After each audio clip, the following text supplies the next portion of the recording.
I think that with the fall of the Assad regime on the 8th of December, there has been a historic change in the country in general.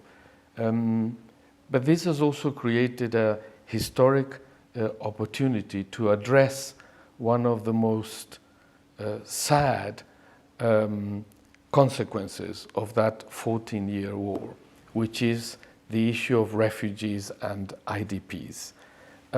Since the 8th of December, we have seen a great wish, a willingness, an enthusiasm for refugees to come back home and for IDPs to come back home. Why?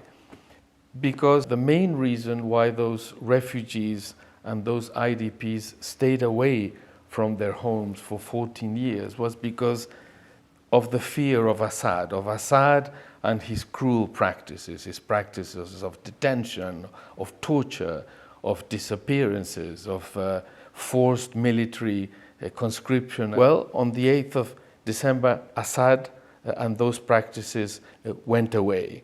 And so since then, what we have seen is many refugees and many IDPs returning home.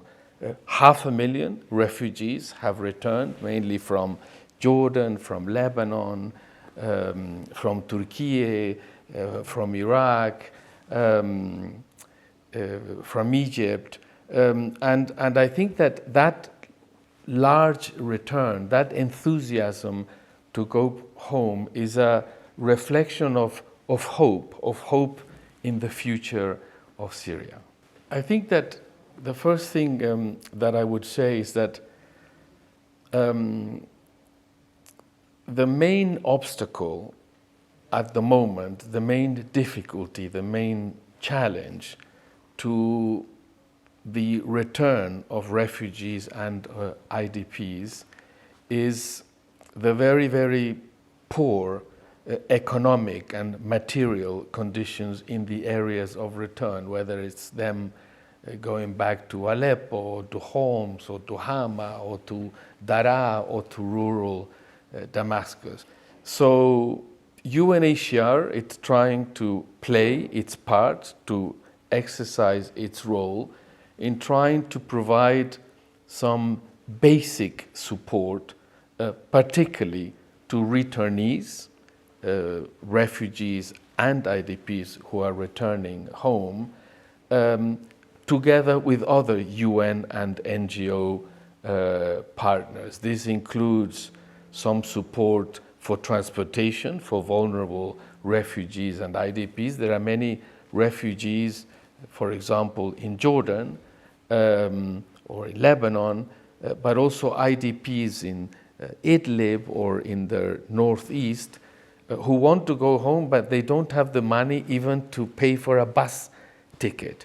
And therefore, that's one area in which we are trying to support them. We're also trying to help them with some small-scale programs to repair at least part of their destroyed homes by fixing the windows or one room in the house. We are not able to reconstruct homes because we don't have the financial resources. Another program that is being launched is one to provide some small cash for returnees so that at least in the initial month or 2 months or 3 months after they return, they have some cash available to meet some of their most basic needs. We're also providing some legal assistance to them, for example, to access civil documentations, which is very, very important from a security point of view, to be able to have an ID card and show who you are, but also in terms of accessing basic services. I would say with the local authorities there is a very good one. It's one based on trying to resolve the immediate needs of vulnerable and needy Syrians, including, of course, refugees who have returned and IDPs who have returned. I would say that in Damascus, the relationship in general is also a very good one, whether it's the Ministry for Social Affairs or the Ministry of Justice or the Ministry of Health or the Ministry, of course, of Foreign Affairs, who is a key counterpart for us.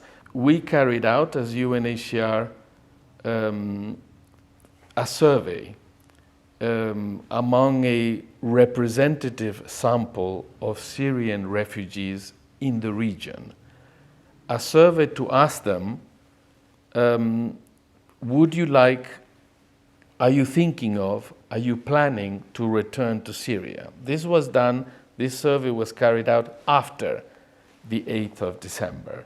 And as many as 80% of the Syrians whom we surveyed said that they would like to go back home.